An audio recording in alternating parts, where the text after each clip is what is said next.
السلام علیکم ورحمۃ اللہ.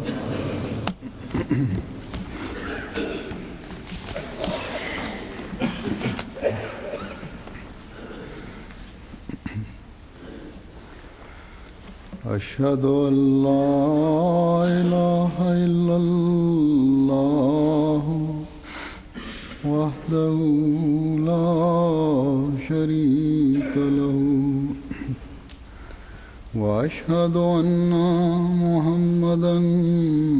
عبده ورسوله اما بعد فاعوذ بالله من الشیطان الرجیم بسم اللہ الرحمن الرحیم الحمد للہ رب العالمین الرحمن الرحیم مالک یوم الدین ایاک نعبد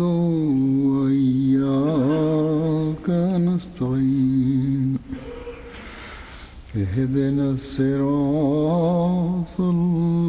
المستقيم صراط الذين أنعمت عليهم غير المغضوب عليهم ولا الضالين. ربنا وابعث فيهم رسولا منهم يتلو عليهم آياتك ويعلمهم الكتاب والحكمة ويزكيهم إنك أنت العزيز الحكيم.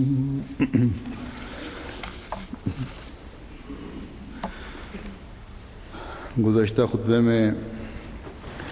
وقف جدید کے نئے سال کے اعلان کی وجہ سے اس آیت کے مضمون کو، جس کی میں نے ابھی تلاوت کی ہے، جاری نہیں رکھ سکا تھا. آج میں پھر اسی آیت کے مضمون کی طرف لوٹ رہا ہوں. اس آیت میں حضرت ابراہیم علیہ السلام نے دعا کی تھی جو بیان ہوئی ہے.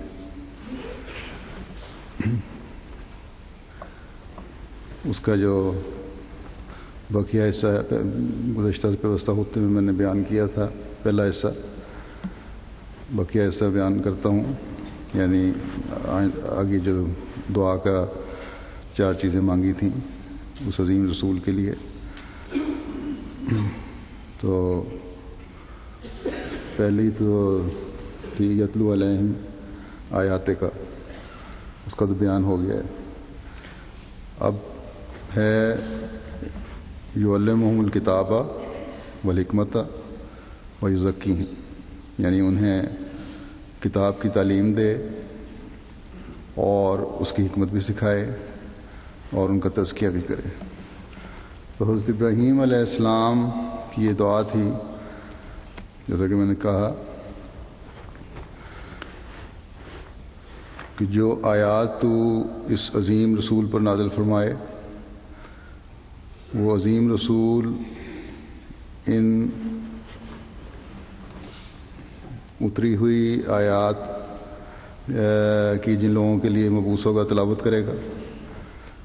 اب ان آیات کی تلاوت کا صرف یہ مطلب نہیں ہے کہ جو نشان بھیجے گئے ہیں یا جو آیات نازل کی گئی ہیں جن میں عبرت کے واقعات بھی ہیں، جن میں نصیحت بھی ہے، عذاب کی خبریں بھی ہیں، صرف پڑھ کر سنا دے. بلکہ جیسا کہ میں نے کہا گزشتہ سے پیوستہ خطبے میں بیان کر چکا ہوں کہ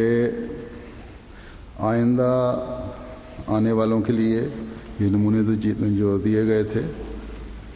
وہ ایک سبق ہیں. اس لیے یہ دعا کی یہ عظیم نبی جو تو آئندہ زمانے کے لیے مبعوث کرنے والا ہے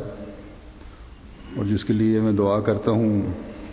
کہ بنی اسماعیل میں سے مبعوث ہو، وہ نبی صرف اپنی زندگی تک ہی ان آیات کی تلاوت کرنے والا نہ ہو یا اس کے زمانے کے لوگ ہی اس تعلیم سے فائدہ اٹھانے والے نہ ہوں، اپنے وقت کے لوگوں کو ہی صرف تعلیم دینے والا نہ ہو، بلکہ یہ عظیم نبی کیونکہ قیامت تک کے لیے مبعوث ہونا ہے، اس لیے یہ سب تعلیم جو ہے یہ لکھی ہوئی ملے، کتاب کی شکل میں ہو، تاکہ قیامت تک اس پر عمل کرنے والے پیدا ہوتے رہیں. اس دعا سے یہ صاف ظاہر ہوتا ہے کہ حضرت ابراہیم علیہ السلام کو اللہ تعالیٰ کی طرف سے یہ علم ہو چکا تھا کہ ایک زمانے میں ایسا نبی مبعوث ہونا ہے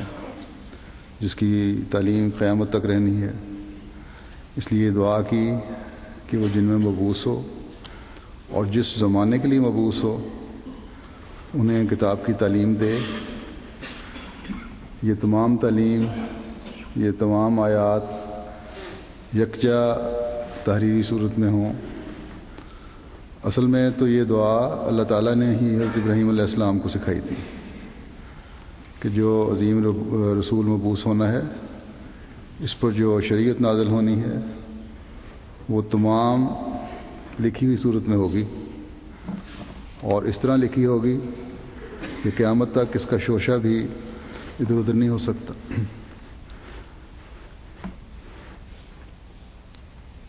چنانچہ اللہ تعالیٰ کے فضل سے یہ آج صرف یہ قرآن کریم ہی ہے جو مسلمانوں کو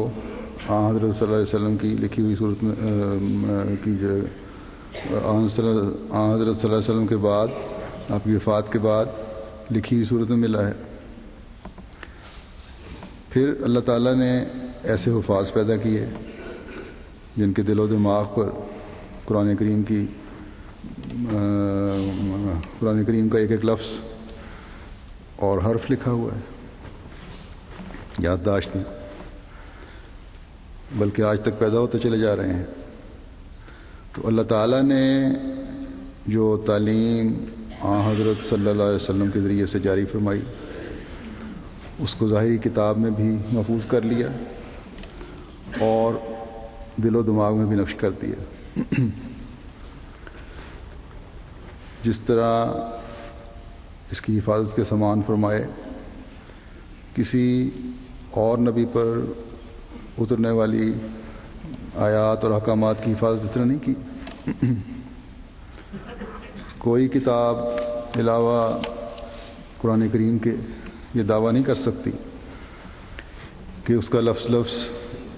الہامی شکل میں قائم ہے، جبکہ قرآن کریم کا یہ دعویٰ ہے کہ یہ پہلے دن سے جس طرح اترا اسی طرح محفوظ ہے، بلکہ زیر زبر پیش کہاں رکنا ہے کہاں نہیں رکنا اس حد تک تفصیل سے قرآن کریم کی حفاظت کا اللہ تعالیٰ نے انتظام فرمایا ہے. تو یہ ہے اس کتاب کی خوبی جو اس رسول پر اتری، جس پر شریعت کامل کرتے ہوئے اللہ تعالیٰ فرماتا ہے کہ الیوم اکملت لکم دینکم واتممت علیکم نعمتی ورضیت لکم الاسلام دینا. یعنی میں نے تمہارے فائدے کے لیے تمہارا دین مکمل کر دیا ہے اور تم پر احسان پورا کر دیا ہے اور تمہارے لیے دین کے طور پر اسلام کو پسند کیا ہے. اب یہ تمام نعمتیں تمہیں عطا فرما دی. بس یہ اعلان ہے جو اللہ تعالیٰ نے قرآن کریم میں فرمایا. یہ جہاں حضرت ابراہیم کی قبولیت دعا کا بھی اعلان ہے کہ اس عظیم رسول پر تمام نعمتیں مکمل ہو چکی ہیں، تمام احکام جمع ہو گئے ہیں، تمام تاریخی واقعات جمع کر دیے گئے ہیں، سابقہ شریعتوں کا ذکر بھی کر دیا گیا ہے، شریعت کے تمام احکام کے اعلیٰ معیار بتا دیے گئے ہیں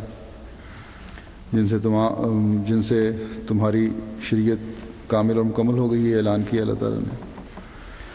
کوئی سابقہ شریعت اب اس کا مقابلہ نہیں کر سکتی، کوئی سابقہ کتاب اس کا مقابلہ نہیں کر سکتی، اور حقیقت میں یہی ایک کتاب ہے جو الکتاب کہلانے کی مستحق ہے۔ اور پھر صرف شرعی باتیں نہیں،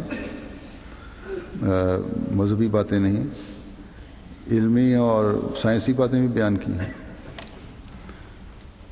جو سابقہ شریعتوں کے لوگوں کے لیے تو دور کی بات ہے سمجھنا۔ خود آن حضرت صلی اللہ علیہ وسلم کے زمانے میں بھی بعض باتیں شاید صرف آن حضرت صلی اللہ علیہ وسلم کے علاوہ کوئی نہ سمجھتا ہو، جو ایسی باتیں تھیں جو مستقبل کی خبریں جو اس زمانے میں ظاہر ہوئیں۔ بس یہ ہے کمال اس کے الکتاب ہونے کا کہ اس میں تمام علوم بیان فرما کر اصل حالت میں آج تک قائم رکھا، اور اس بات کا بھی خود اعلان فرمایا کہ اس کتاب کو، اس تعلیم کو جو اس عظیم رسول صلی اللہ علیہ وسلم پر اتری ہے میں محفوظ رکھوں گا، اور کوئی نہیں جو اس کی حالت کو بدل سکے۔ جیسا کہ فرماتا ہے انا نحن نزلنا الذکر و انا لہ لحافظون، کہ اس ذکر یعنی قرآن کو ہم نے ہی اتارا ہے اور ہم ہی اس کی حفاظت کریں گے، اور یہ حفاظت کے سامان پہلے دن سے ہی فرما دیے، اور آن حضرت صلی اللہ علیہ وسلم کے زمانے میں ہی لکھ کر محفوظ کر لی گئی قرآن کی تمام آیات، یا قرآن کریم محفوظ کر لیا گیا۔ حضرت مسیح موعود علیہ الصلوۃ والسلام فرماتے ہیں اس آیت کے حوالے سے کہ اس کتاب کو ہم نے ہی نازل کیا ہے اور ہم ہی اس کے محافظ رہیں گے۔ 1300 برس سے اس پیش گوئی کی صداقت ظاہر ہو رہی ہے۔ اب تک قرآن شریف میں پہلی کتابوں کی طرح کوئی مشرکانہ تعلیم ملنے نہیں پائی، اور آئندہ بھی عقل تجویز نہیں کر سکتی کہ اس میں کسی نوع کی مشرکانہ تعلیم مخلوط ہو سکے، شامل ہو سکے، کیونکہ لاکھوں مسلمان اس کے حافظ ہیں، ہزارہا اس کی تفسیریں ہیں، 5 وقت اس کی آیات نمازوں میں پڑھی جاتی ہیں، ہر روز اس کی تلاوت کی جاتی ہے۔ اس طرح تمام ملکوں میں اس کا پھیل جانا، کروڑہا نسخے اس کی دنیا میں موجود ہونا، ہر یک قوم کا اس کی تعلیم سے مطلع ہو جانا، یہ سب امور ایسے ہیں کہ جن کے لحاظ سے عقل اس بات پر قطع واجب کرتی ہے کہ آئندہ بھی کسی نوع کا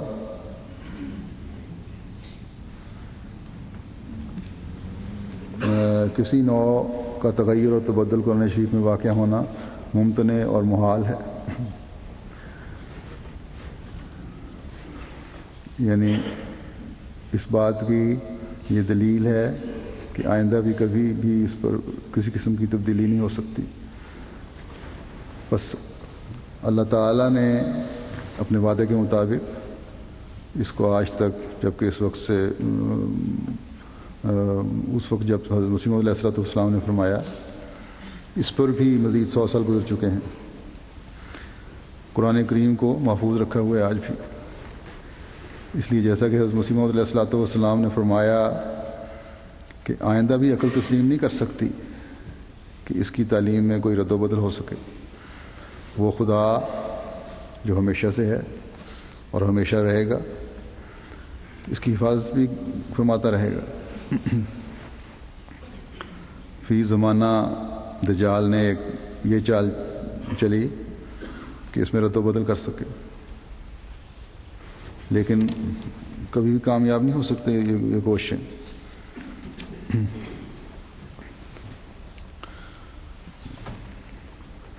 جیسا کہ پہلے بھی 1-2 دفعہ میں ذکر کر چکا ہوں، اس قرآن کریم کی میں رد و بدل کا یا اس کے مقابلے پہ نیا قرآن کریم پیش کرنے کی جو چال تھی ایک عیسائیوں کی، بہت بڑا خوفناک منصوبہ تھا. اور اس کو پہلی دفعہ انہوں نے اس کو شائع کیا فرقان الحق کے نام سے. خود ہی اپنے پاس سے الفاظ بنا کے، کچھ قرآن کریم کے الفاظ لے کے، کچھ اپنے پاس سے ملا کر جوڑ جاڑ کر کوئی کچھ آیتیں بنائی ہیں اور کچھ صورتیں بنا لیں، 30 یا 33 میرا خیال ہے. اور اس کی پہلی دفعہ اشاعت 1999 میں ہوئی، ایونجلیکل چرچ کی طرف سے تھی.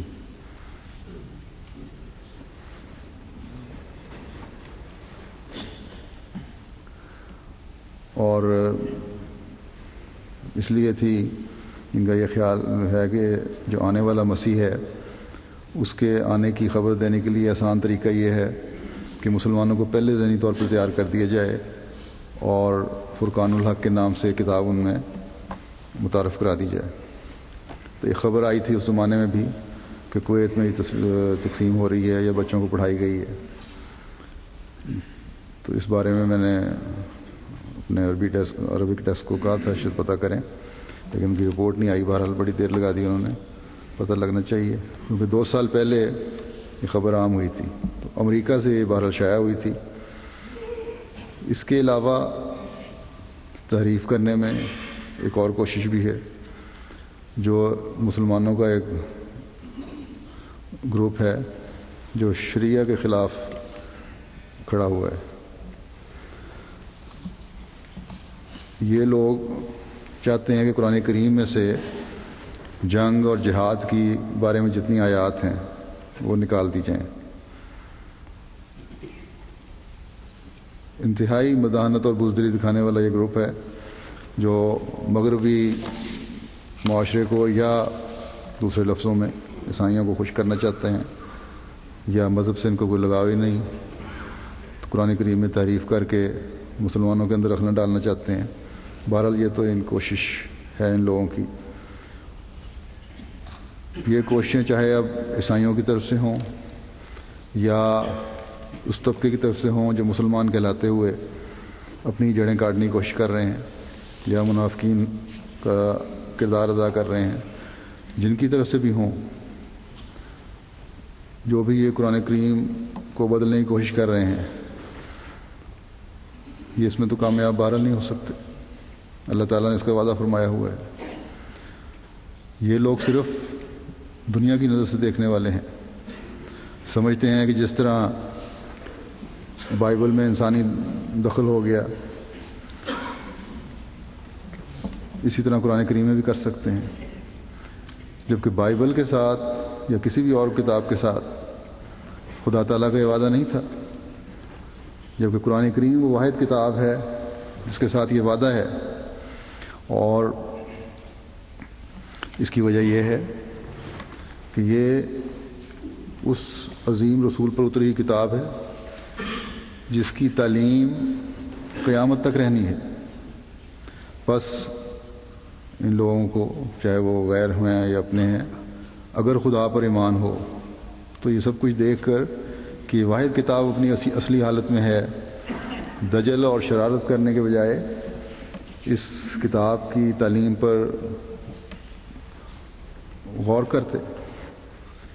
ایک طرف تو حضرت ابراہیم علیہ السلام کی عظیم رسول کے لیے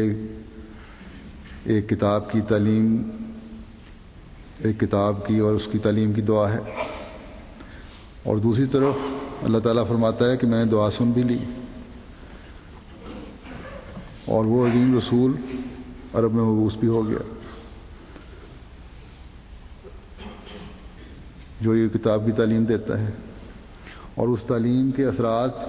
دنیا نے دیکھ بھی لیے.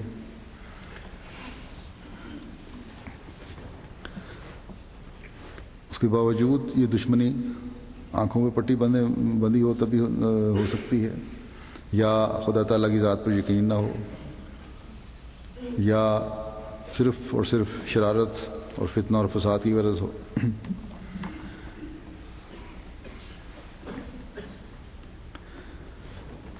اللہ تعالیٰ نے فرمایا کیونکہ یہ تعلیم اپنے کمال کو پہنچی ہوئی ہے اور یہ رسول بھی خاتم الانبیاء ہے، اس لیے نہ کوئی رسول نہ کوئی نبی اس رسول کی اتباع کے بغیر آ سکتا ہے اور نہ ہی کوئی اور کتاب کبھی آ سکتی ہے.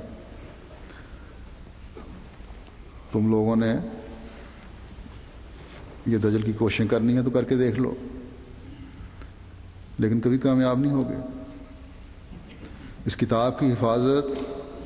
اور اس شریعت کی حفاظت اللہ تعالیٰ اپنے خاص بندوں کے ذریعے سے فرماتا رہتا ہے، اور اس زمانے میں بھی وہ جری اللہ مبعوث ہو گیا جس نے دجال کے توڑ کرنے تھے. اس لیے چاہے جتنی بھی کوشش کر لو، یہ خدا کی تقدیر ہے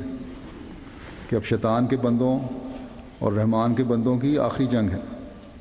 جس میں یقیناً رحمان کے بندوں نے کامیاب ہونا ہے. ان لوگوں کو جو اپنے کھل کھیلنے کا موقع مل رہا ہے، مخالفین کو، یہ بھی اللہ تعالیٰ کی مرضی سے ہے. اور آن حضرت صلی اللہ علیہ وسلم نے اس کی پیش گوئی فرمائی تھی تاکہ اللہ تعالیٰ یہ بتا سکے کہ سب طاقتوں کا سرچشمہ میں ہوں. اور جب اللہ تعالیٰ کہتا ہے کہ جب میں کسی چیز کا فیصلہ کرتا ہوں تو وہ ہو کر رہتی ہے. اس لیے ہمیں ان باتوں کی تو کوئی فکر نہیں کہ ان کے یہ دجل کامیاب ہو جائیں گے. ہاں، بعض بیوقوفوں اور کم علموں کے ضائع ہونے کا خطرہ ہوتا ہے، اور جو مسلمانوں میں سے بعض ضائع بھی ہو جاتے ہیں ان کی باتیں سن کے. کچھ تو ایک گروپ ہے جو شرارت سے ہے، کچھ معصومیت میں پھنس جاتے ہیں. بس وہ لوگ بھی جو مسلمان کہلا کر پھر تعلیم کے بعض حصوں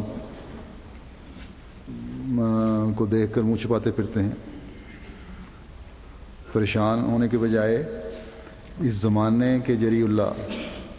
سے اس کتاب کی تعلیم کا فہم و ادراک حاصل کریں، اس سے یہ تعلیم سیکھیں تاکہ پتہ چلے کہ کیا صحیح ہے اور کیا غلط ہے. قرآن کریم کے احکامات تو ہمیشہ سے ہیں اور ہمیشہ رہیں گے. اس کے ایک ایک حرف کی حفاظت اللہ تعالیٰ اس کے نزول کے دن سے کر رہا ہے اور کرتا رہے گا انشاءاللہ. یہ اس کا وعدہ ہے. بس قرآن ایسی کتاب ہے جس کو کوئی بدل نہیں سکتا. بعض مسلمان جو سمجھتے ہیں کہ اس کی بعض تعلیمات اب منسوخ ہونی چاہیے، جیسا کہ میں نے کہا، ان کو اس تعلیم کو جو قرآن کریم میں بیان ہوئی ہے آن حضرت صلی اللہ علیہ وسلم کے عاشق صادق اور اس زمانے کے امام سے سمجھنا چاہیے، جس کو اللہ تعالیٰ نے براہ راست اس کام کے لیے مقرر فرمایا ہے. زمانے میں قرآن کریم کی تعلیم کے بارے میں یہ اہم بات سمجھنے والی ہے کہ اس میں اس کتاب کا مطلب ایک احکامات اور فرائض بھی ہیں. تو اس میں کچھ فرائض ہیں، کچھ احکامات ہیں، اور فرائض ایسی چیزیں ہیں جو ضروری ہیں، لازمی ہیں، اور ان کے بارے میں فرمایا کس طرح ان کی ادائیگی کرنی ہے، کوئی رد و بدل نہیں ہو سکتی. بڑے واضح تعلیم ہے. اور احکامات میں حالات کے مطابق کمی بیشی ہو جاتی ہے.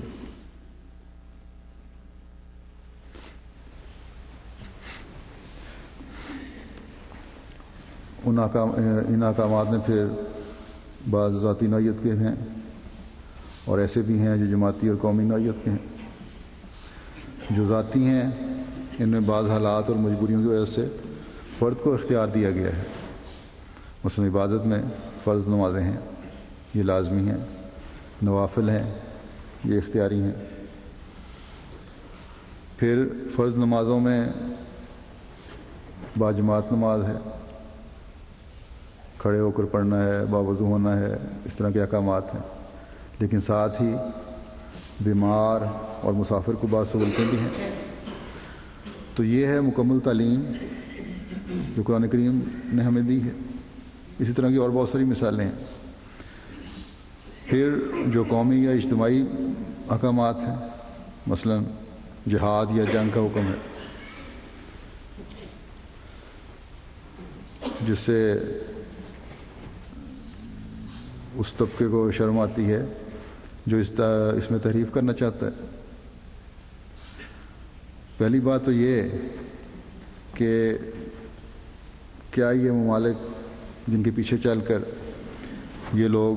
مداحنت دکھا رہے ہیں، بزدلی دکھا رہے ہیں، ان کی خوشامد کرنا چاہتے ہیں، جنگیں نہیں کرتے؟ ان لوگوں کی تو تاریخ ظالمانہ جنگوں سے بھری پڑی ہے، اور پھر اس زمانے میں بھی بعض ملکوں پر ظالمانہ تسلط قائم کیا ہوا ہے ان لوگوں نے، اور مسلسل جنگ کی صورت ہے۔ اس لیے مسلمانوں کو تو شرمندہ ہونے کے بجائے ان لوگوں کو شرمندہ کرنا چاہیے کہ کہتے کیا ہو اور کر کے رہے ہو۔ وہ جو صحیح مومن ہے، صحیح مسلمان ہے۔ دوسرے، قرآن کریم میں جہاں جہاد کا حکم ہے جو جنگ کی صورت میں ہے، یعنی جہاد جنگ کی صورت میں تلوار سے جہاد، اس کے لیے بعض شرائط ہیں کہ تمہارے پہ کوئی ظلم کرتا ہے، حملہ کرتا ہے تو ظلم کا جواب دو، جنگ اپنے ہتھیار ڈال دے تو بہانے تلاش نہ کرو اور خون بہانے کی کوشش نہ کرو۔ اسی طرح بے شمار اور احکامات ہیں، جنگی قیدی ہیں، ان کے ساتھ انصاف کرو، عدل سے کام لو۔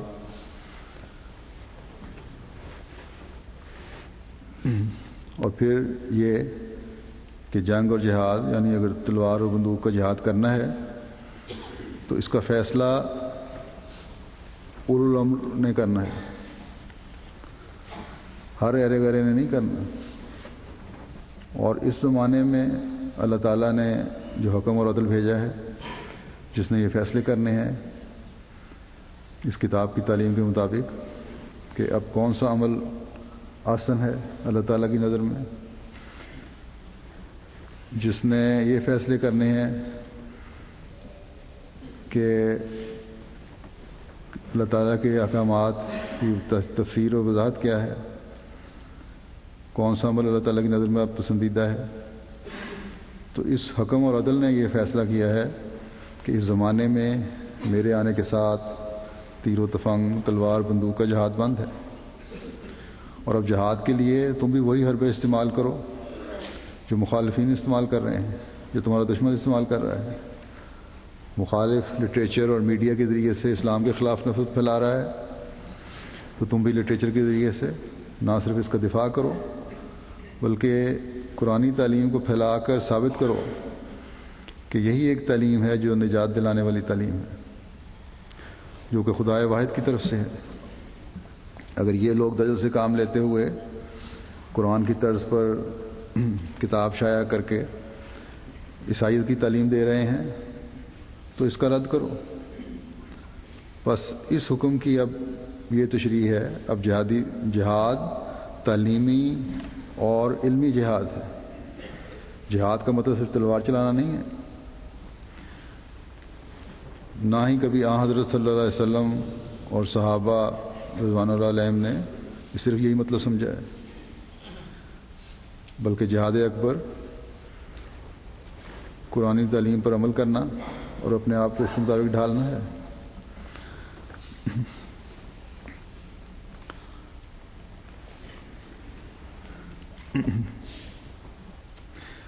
تو اگر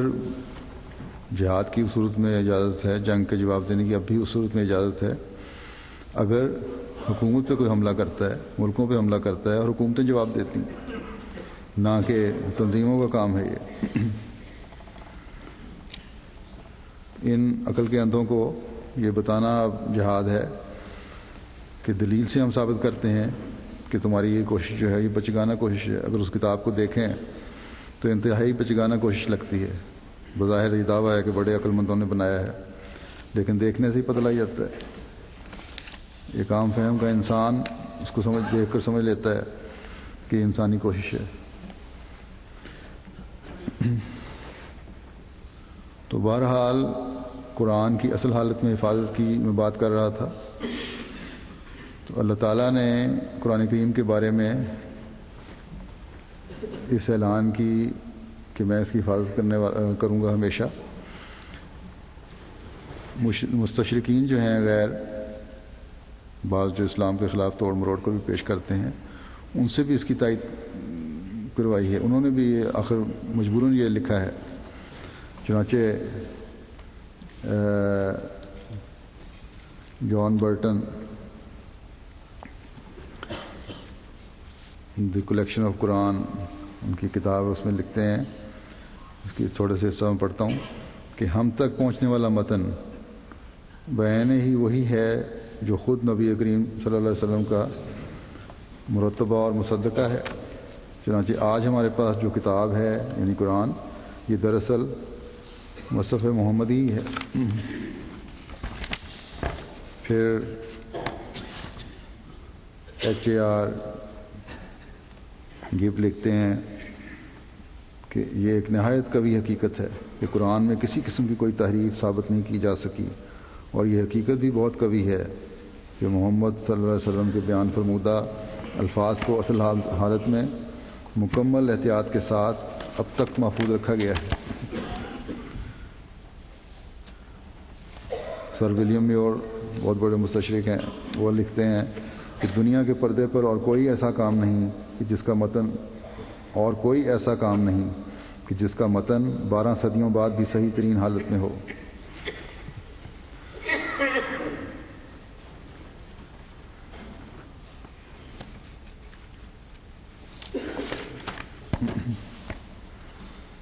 ڈاکٹر مورس بوسیلی اور Bucaille the Bible the Quran and science میں لکھتے ہیں، فرینچ سے ٹرانسلیشن ہے میں سے کی ہوئی ہے انہوں نے،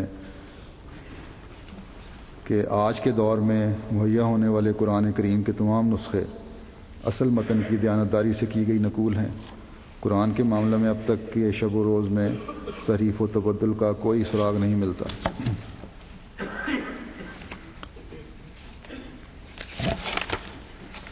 تو اس طرح کے بہت سارے ہیں۔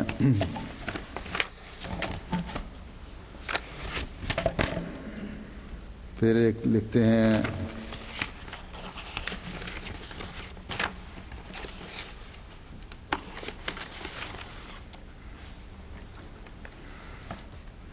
نولد کے جو بہت مستشرق تھے بہت بڑے، وہ لکھتے ہیں کہ اس کے علاوہ ہمارے پاس ہر ایک قسم کی ضمانت موجود ہے، اندرونی شہادت کی بھی اور بیرونی کی بھی، کہ یہ کتاب جو ہمارے پاس ہے وہی ہے جو خود محمد صلی اللہ علیہ وسلم نے دنیا کے سامنے پیش کی تھی اور اس سے استعمال کیا کرتے تھے۔ پھر لکھتے ہیں کہ ممکن ہے کہ تحریر کی کوئی معمولی غلطیاں ہوں، یہ تو ان کا طرز ہے شک میں ڈالنے کے لیے، بہرحال یعنی طرز تحریر میں ہوں تو ہوں، لیکن جو قرآن عثمان رضی اللہ عنہ نے دنیا کے سامنے پیش کیا تھا اس کا مضمون وہی ہے جو محمد نے پیش کیا تھا صلی اللہ علیہ وسلم۔ گو اس کی ترتیب عجیب ہے۔ یورپ کے محققین کی وہ تمام کوششیں جو قرآن میں بعد میں اضافہ جات ثابت کرنے کے لیے کی گئی تھیں قطعاً ناکام رہی ہیں۔ بس یہی وہ کتاب ہے، الکتاب ہے جو حضرت محمد مصطفیٰ صلی اللہ علیہ وسلم حضرت خاتم الانبیاء پر اتری۔ نہ پہلے کبھی کوئی کوشش اس کی کامیاب ہوئی، نہ آئندہ ہو سکتی ہے، کیونکہ یہ اللہ تعالیٰ کا وعدہ ہے کہ میں اس کی حفاظت کروں گا۔ یہ انسانوں کے ذریعے سے نہیں ہم تک پہنچی، بلکہ خدا تعالیٰ نے ایسے انتظام فرمائے تھے کہ اس کی حفاظت کے سامان ہمیشہ ہوتے رہے، اور نہ ہی کبھی یہ الزام لگ سکتا ہے ان کی کوششوں کے باوجود کہ اس میں کسی زمانے میں بھی کبھی رد و بدل ہوئی۔ کتاب کے معنی جمع کرنے والی چیز کے بھی ہیں۔ بس اس لحاظ سے قرآن کریم ایسی کتاب ہے جس میں تمام قسم کی تعلیمات جمع ہو گئی ہیں،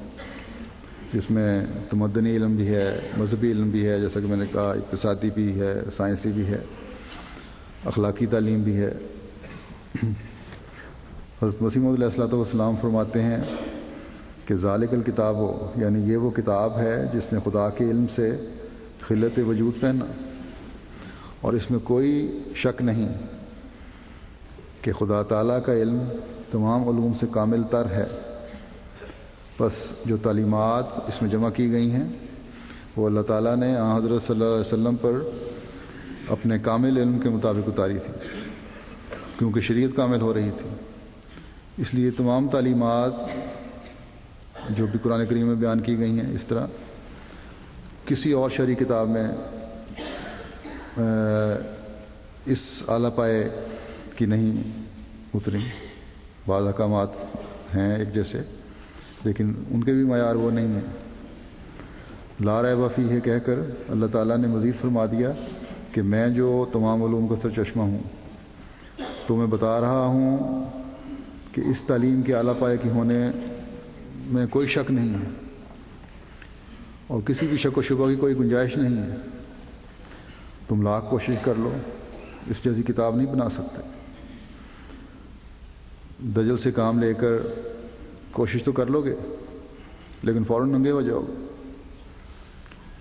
چنانچہ ذرا سا غور سے، جیسا کہ پہلے میں نے کہا، ایک عام آدمی بھی، معمولی تعلیم یافتہ بھی، اس کو دیکھے تو پتہ چل جاتا ہے کہ اس میں کتنے حکم ہیں، کتنی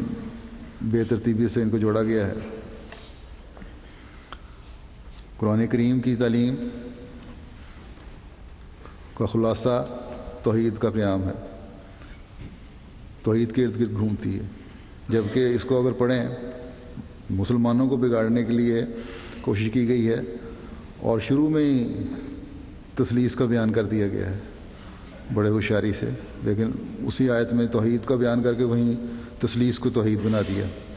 تو ایک مسلمان جس کو بنیادی علم ہے، وہ کس طرح اس کو قبول کر سکتا ہے؟ یا تو ہوشیاری یہ ہوتی کہ کچھ نہ کچھ پہلے توحید کا بیان کیا جاتا ہے، پھر گھوم پھر آ کر اس میں تثلیث کا کچھ حصہ ڈال دیا جاتا ہے۔ تو بیوقوفی تو یہاں تک ہے کہ شروع میں ہی ایک ہی آیت میں، جو انہوں نے اپنی طرف سے آیت بنائی ہے، اس میں توحید اور تثلیث کا بیان ہے۔ بہرحال اس کو بیان کرنے کی ضرورت تو نہیں ہے، عجیب فضول باتیں ہی ہیں اس میں۔ اب میں حضرت مسیح موعود علیہ الصلوۃ والسلام کا ایک اقتباس پڑھتا ہوں، اس بات کی وضاحت کہ الہام الہی، جو الہام الہی ہے، اس کی جو ہدایت ہے ہر ایک طبیعت کے لیے نہیں ہے، بلکہ ان طبائع پر اس کا اثر ہوتا ہے الہام الہی کا یا اللہ تعالیٰ کی تعلیم کا، جن کی طبیعتیں صاف ہوں۔ یہ حکم جو ہے، جو تعلیم اترتی ہے، ان لوگوں کے لیے ہے جو پاک طبیعت رکھتے ہیں، جو صفت تقوی اور صلاحیت سے متصف ہیں۔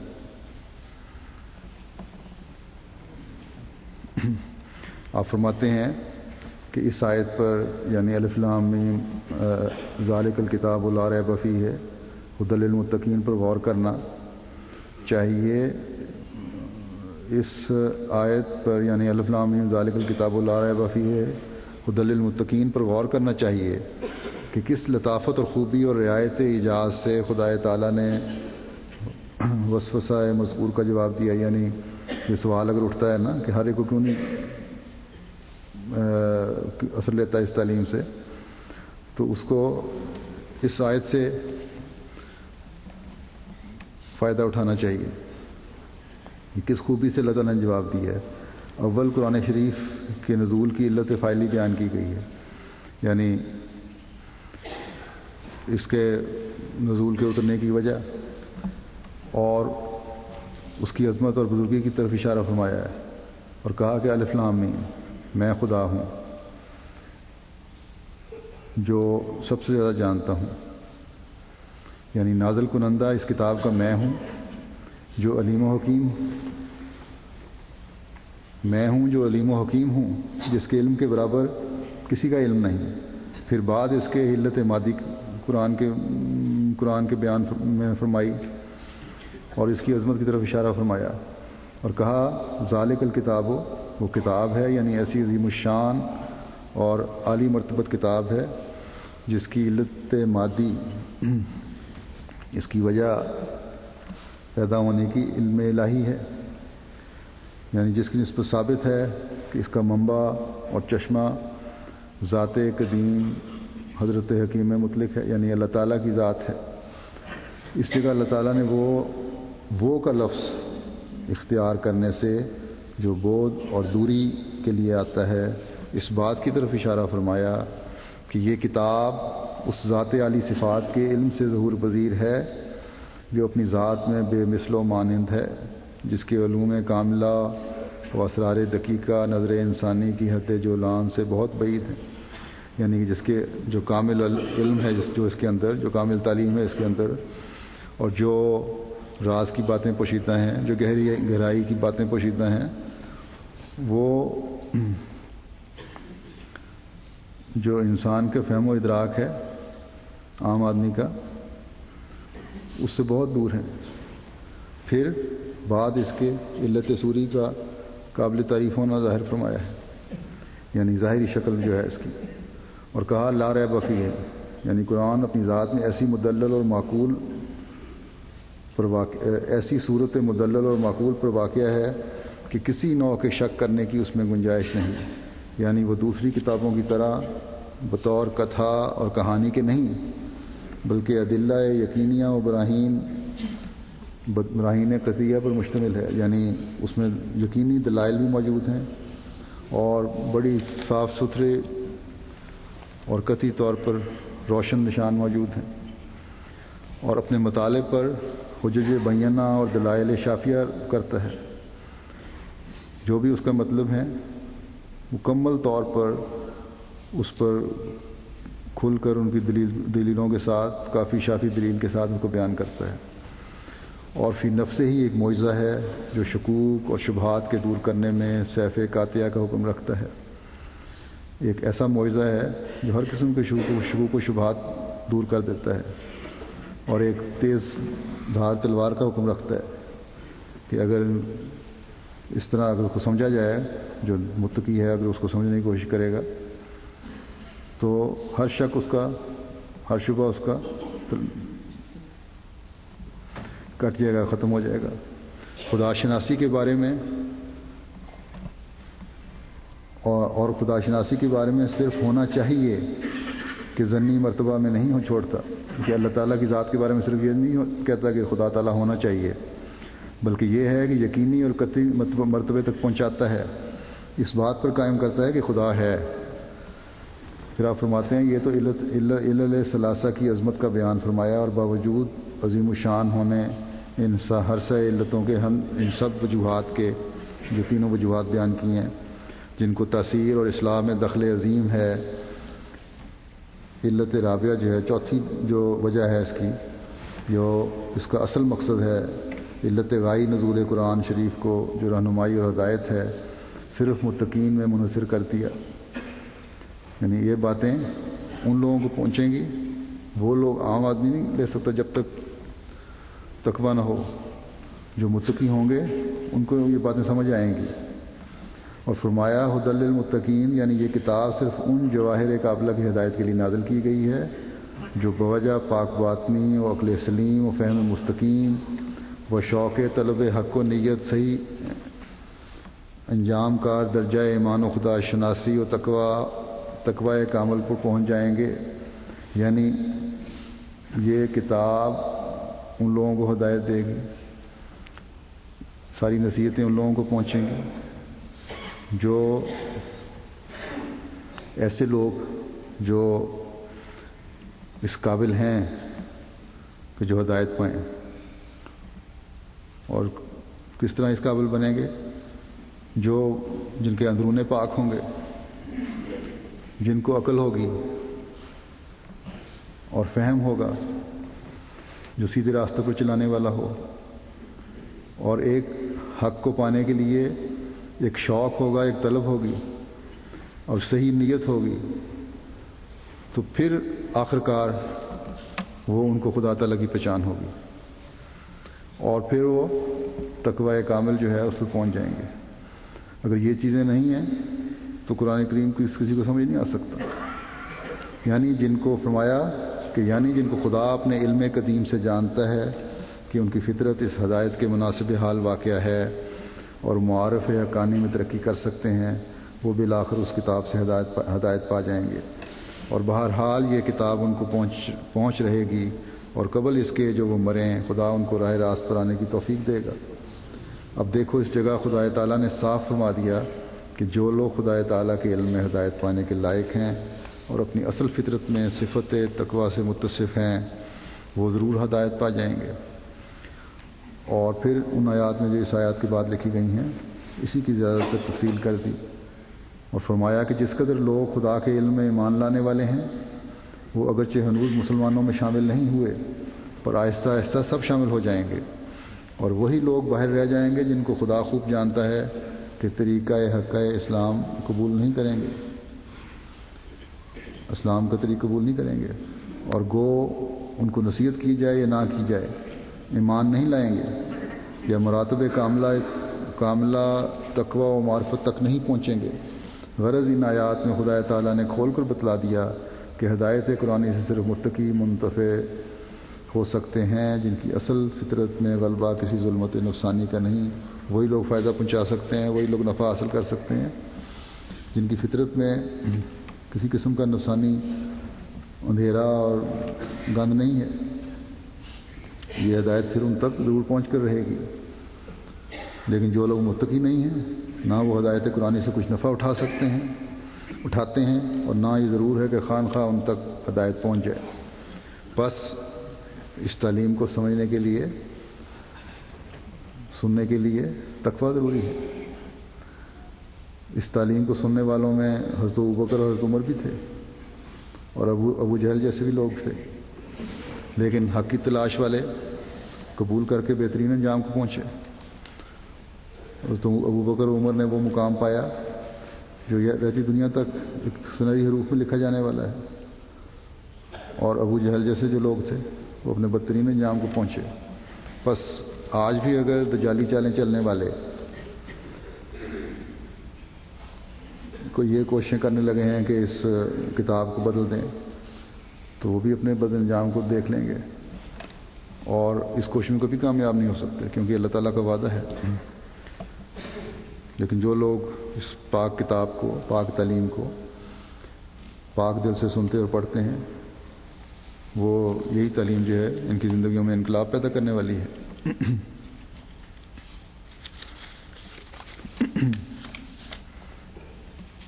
ایک اقتباس حضرت مسیح علیہ السلام کا ہے، وہ میں پڑھتا ہوں، وقت تھوڑا ہے لیکن میرا خیال تھا خلاصہ، لیکن خلاصہ نہیں بلکہ اس اقتباس کی وضاحت تو ہو سکتی ہے، خلاصہ نہیں ہو سکتا، اس لیے اصل حالت میں سنا رہا ہوں، تھوڑا سا لمبا ہے۔ حضرت مسیح علیہ السلام فرماتے ہیں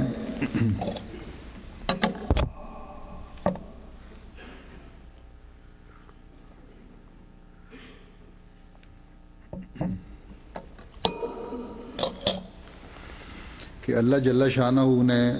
قرآن کریم میں اپنی کمال تعلیم کا آپ تابع فرمایا ہے، جیسا کہ فرماتا ہے الیوم اکملت لکم دینکم واتممت علیکم نعمتی، کہ آج میں نے تمہارے لیے دین تمہارا کامل کیا اور اپنی نعمت یعنی تعلیم قرآنی کو تم پر پورا کیا۔ اور ایک دوسرے محل میں اس اکمال کی تشریح کے لیے کہ اکمال کس کو کہتے ہیں، یعنی کمال کس کو کہتے ہیں، الم تر کیف ضرب اللہ مثلا کلمۃ طیبۃ کشجرۃ طیبۃ اصلها ثابت وفرعها فی السماء تؤتی اکلها کل حین باذن ربها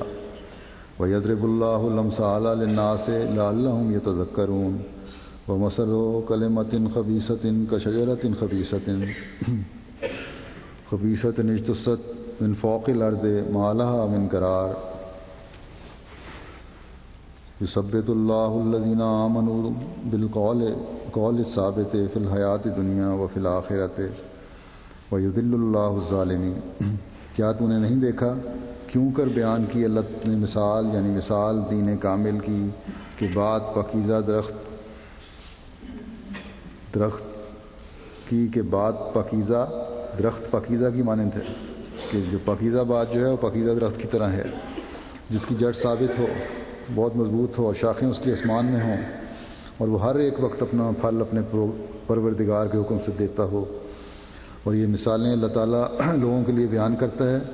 تاکہ لوگ ان کو یاد کر لیں اور نصیحت پکڑ لیں۔ اور ناپاک کلمہ کی مثال اس ناپاک درخت کی ہے جو زمین پر سے اکھڑا ہوا ہے اور اس کی قرار و ثبات نہیں۔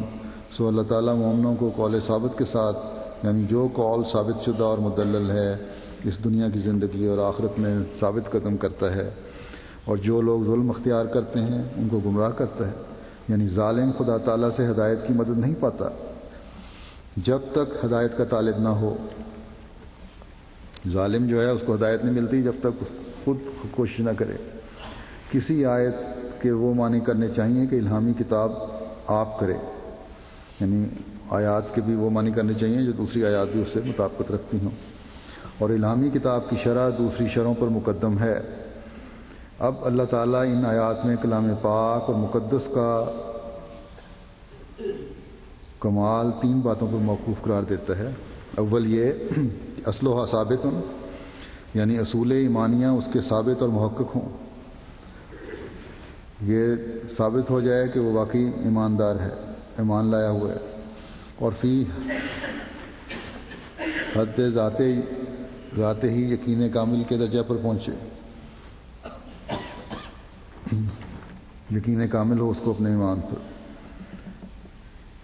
پہنچے ہوئے ہوں، اور فطرت انسانی اس کو قبول کرے، کیونکہ ارض کے لفظ سے اس جگہ فطرت انسانی مراد ہے، جیسا کہ من فوق الارض کا لفظ صاف بیان کر رہا ہے۔ خلاصہ یہ کہ اصول ایمانیہ ایسے ہونے چاہیے کہ ثابت شدہ اور انسانی فطرت کے موافق ہوں۔ ایمان کی مضبوطی اور جڑ جو ہے اتنی ہو اور ایسا پکا ایمان ہو تو فطرت جو فطرت ایمانیہ کے موافق بھی ہوں۔ یہ خلاصہ یہ بیان فرمایا انہوں نے، اصلها ثابت ان کا۔ پھر دوسری نشانی یہ، یعنی کہ فطرت انسانی اور ایمان ایک چیز بن جائیں۔ پھر دوسری نشانی کمال کی یہ فرماتا ہے کہ فرعها فی السماء، یعنی اس کی شاخیں آسمان پر ہوں۔ اس کا مطلب یہ ہے کہ جو لوگ آسمان کی طرف نظر اٹھا کر دیکھیں، یعنی صحیفہ قدرت کو غور کی نگاہ سے مطالعہ کریں، قرآن کریم کو غور سے مطالعہ کریں تو اس کی صداقت ان پر کھل جائے۔ اور دوسری یہ کہ وہ تعلیم، یعنی فروعات اس تعلیم کے، جیسے اعمال کا بیان ہے، یہ جڑ ہے، بنیادی چیزیں اس تعلیم کی، جیسے اعمال کا بیان ہے، احکام کا بیان ہے، اخلاق کا بیان، یہ کمال درجہ پر پہنچے ہوئے ہوں جس پر کوئی زیادت متصور نہ ہو۔ جیسا کہ ایک چیز جب زمین سے شروع ہو کر آسمان تک پہنچ جائے تو اس پر کوئی زیادت متصور نہیں ہوتی۔ پھر فرمایا کہ پھر تیسری نشانی کمال کی یہ فرمائی کہ توتی اکلہا کلہین، ہر ایک وقت اور ہمیشہ کے لیے وہ اپنا پھل دیتا رہے، ایسا نہ ہو کہ کسی وقت خشک درخت کی طرح ہو جاوے جو پھل پھول سے بالکل خالی ہے۔ اب صاحب وہ دیکھ لو کہ اللہ تعالیٰ نے اپنے فرمودہ الیوم اکملت کی تشریح آپ ہی فرما دی کہ اس میں تین نشانیوں کا ہونا ازبس ضروری ہے۔ سو جیسا کہ اس نے یہ تین نشانیاں بیان فرمائی ہیں، اسی طرح پر اس نے ان کو ثابت کر کے بھی دکھلا دیا۔ اور فرمایا کہ اصول ایمانیہ جو پہلی نشانی ہے جس سے مراد کلمہ لا الہ الا اللہ ہے، اس کو اس قدر بس سے بڑا کھول کر قرآن شریف میں ذکر فرمایا گیا ہے کہ اگر میں تمام دلائل لکھوں تو کبھی ختم نہ ہوں۔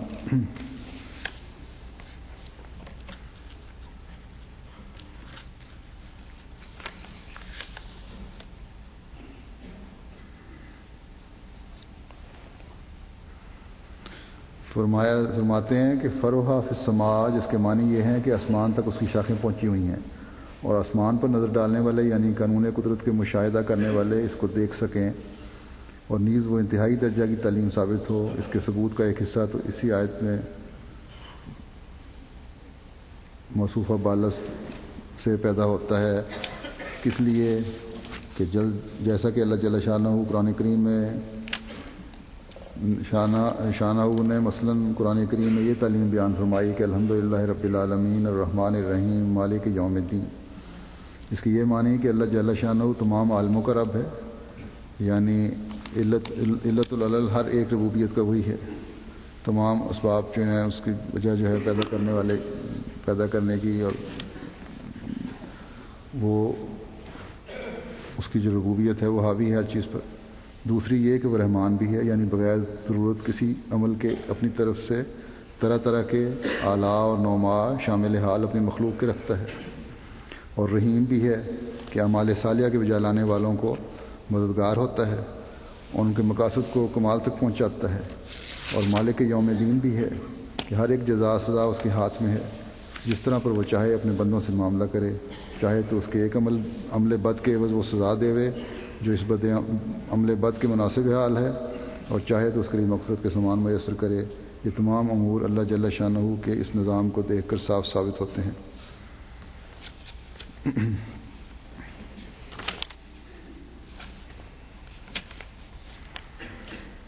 پھر فرمایا کہ تیسری نشانی جو اللہ تعالیٰ نے یہ فرمائی، کچھ میں بیچ میں سے چھوڑ بھی گیا ہوں، کہ توتی اکلہا کلہ ہی نے، یعنی کامل کتاب کی ایک یہ نشانی بھی ہے کہ جس پھل کا وہ وعدہ کرتی ہے وہ صرف وعدہ ہی وعدہ نہ ہو، بلکہ وہ پھل ہمیشہ ہر وقت دیتی رہے. اور پھل سے مراد اللہ جل شانہ نے اپنا لقاء ماں اس کے تمام لوازم کے جو برکات سماوی اور مکالمات الہیہ اور ہر ایک قسم کی قبولیتیں اور خوارق ہیں رکھی ہیں. یعنی کہ اللہ تعالیٰ سے ملنے کا باتیں جو ہیں وہ پھل سے مراد ہے. یعنی اللہ تعالیٰ کی قبولیت دعا وغیرہ جو ہے، اور برکتیں جو اللہ تعالیٰ آسمان سے اتارتا ہے، اپنے نیک لوگوں سے باتیں کرتا ہے، دعا بھی، یہ ساری چیزیں جو ہیں یہ رکھی ہیں. جیسا کہ خود فرماتا ہے ان الذین قالوا ربنا اللہ ثم استقاموا تتنزل علیہم الملائکۃ الا تخافوا ولا تحزنوا وابشروا بالجنۃ التی کنتم توعدون نحن اولیاؤکم فی الحیاۃ الدنیا وفی الآخرۃ وَلَكُمْ فِيهَا مَا تَشْتَهِي أَنفُسُكُمْ وَلَكُمْ فِيهَا مَا تَدَّعُونَ نُزُلٌ مِّن غَفُورٍ رَحِيمٍ. یعنی وہ لوگ جنہوں نے کہا ہمارا رب اللہ ہے، پھر انہوں نے استقامت اختیار کی، یعنی اپنی بات سے نہ پھرے، اور طرح طرح کے زلازل ان پر آئے مگر انہوں نے ثابت قدمی کو ہاتھ سے نہ دیا. ان پر فرشتے اترتے ہیں یہ کہتے ہوئے کہ تم کچھ خوف نہ کرو اور نہ کچھ حزن، اور اس بہشت سے خوش ہو جس کا تم وعدہ دیے گئے تھے. یعنی اب وہ بہشت تمہیں مل گیا اور بہشتی زندگی اب شروع ہو گئی. کس طرح شروع ہو گئی؟ نحن اولیاؤکم، اس طرح کہ ہم تمہارے متولی اور متکفل ہو گئے اس دنیا میں اور آخرت میں، اور تمہارے لیے اس بہشتی زندگی میں جو کچھ تم مانگو گے وہی موجود ہے. یہ غفور رحیم کی طرف سے مہمانی ہے. مہمانی کے لفظ سے اس پھل کی طرف اشارہ کیا ہے جو آیت توتی اکلہا کلہ ہین میں فرمایا گیا ہے. اور آیت فروہا فی السماء کے متعلق ایک بات ذکر کرنے سے رہ گئی. فرماتے ہیں کہ کمال اس تعلیم کا باعتبار اس کے انتہائی درجہ ترقی کے کیوں کر ہے. اس کی تفصیل یہ ہے کہ قرآن شریف سے پہلے جس قدر تعلیمیں آئیں در حقیقت وہ ایک قانون مختصر قوم یا مختصر زمان کی طرح تھیں، اور عام افادہ کی قوت ان میں نہیں پائی جاتی تھی. وہ بعض قوموں کے لیے تھیں یا بعض زمانے کے لیے تعلیمیں تھیں، اور ہر ایک کے لیے اس میں فائدہ نہیں تھا. لیکن قرآن کریم تمام قوموں اور تمام زبانوں کی تعلیم اور تکمیل کے لیے آیا ہے. مثلا نذیر کے طور پر بیان کیا جاتا ہے کہ حضرت موسیٰ کی تعلیم میں بڑا زور سزا دہی اور انتقام میں پایا جاتا ہے، جیسا کہ دانت کے عوض دانت اور آنکھ کے عوض آنکھ کے فکروں سے معلوم ہوتا ہے. اور حضرت مسیح کی تعلیم میں بڑا زور عفو اور درگزر پر پایا جاتا ہے. لیکن ظاہر ہے کہ دونوں تعلیمیں ناقص ہیں. نہ ہمیشہ انتقام سے کام چلتا ہے اور نہ ہمیشہ عفو سے، بلکہ اپنے اپنے موقع پر نرمی اور درستی کی ضرورت ہوا کرتی ہے. جیسا کہ اللہ جل شانہ فرماتا ہے جزاء سیئۃ سیئۃ مثلھا ومن عفا واصلح فاجرہ علی اللہ. یعنی اصل بات تو یہ ہے کہ بدی کا عوض تو اسی قدر بدی ہے جو پہنچ گئی، لیکن جو شخص عفو کرے اور عفو کا نتیجہ کوئی اصلاح ہو، نہ کوئی فساد، یعنی عفو اپنے محل پر ہو نہ غیر محل پر،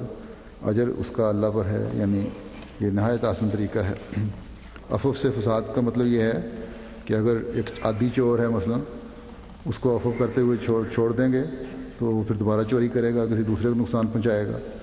اس سے مزید گناہ پھیلنے کا اندیشہ ہے، اس لیے وہ عفو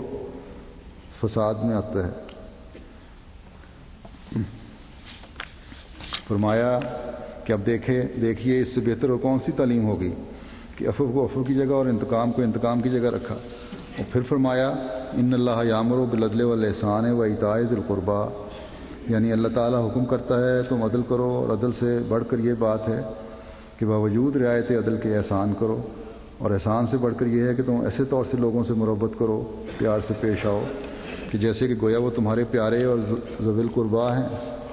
اب سوچنا چاہیے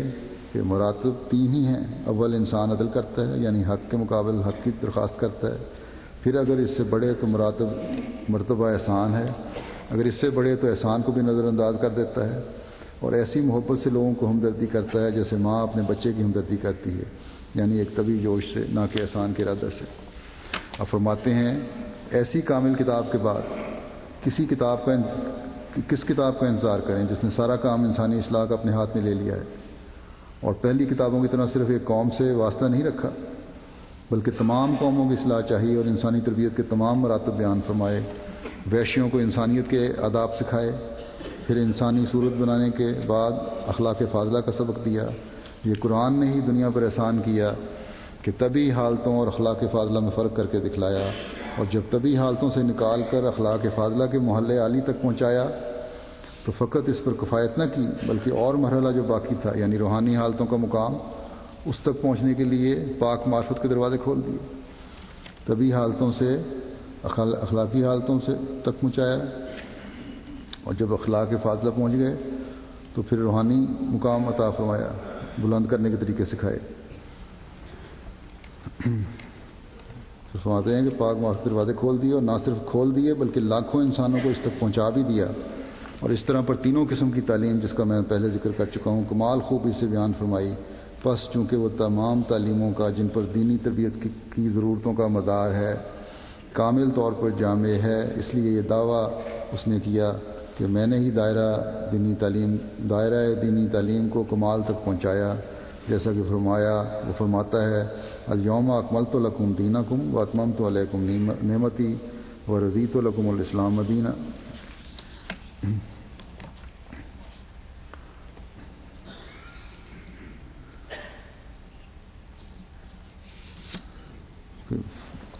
آج میں نے دین تمہارا کامل کیا اور اپنی نعمت کو تم پر پورا کر دیا،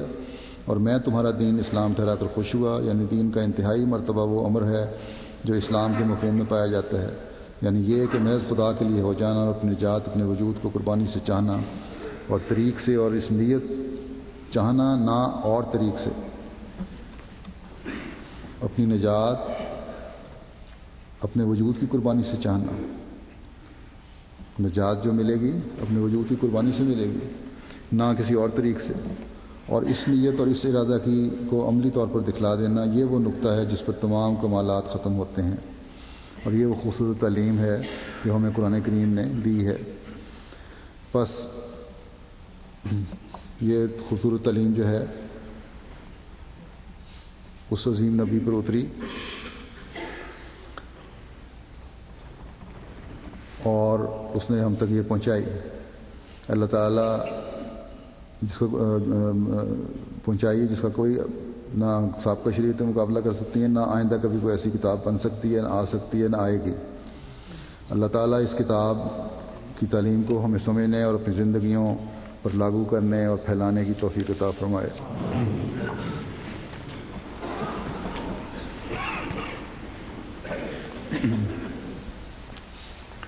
الحمد للہ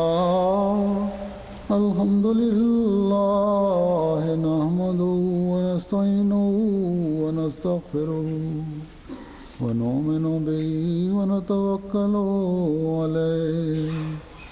ونعوذ باللہ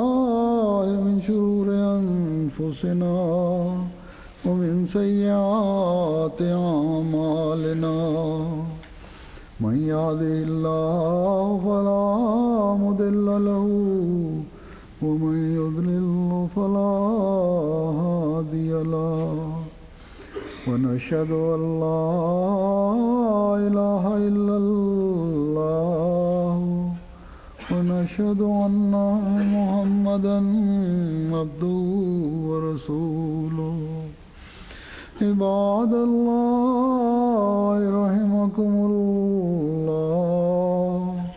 إن الله يأمر بالعدل والإحسان وإيتاء ذي القربى وينهى عن الفحشاء والمنكر والبغي يعظكم لعلكم تذكرون اذكروا الله يذكركم وادعوه يستجب لكم ولذكر الله أكبر.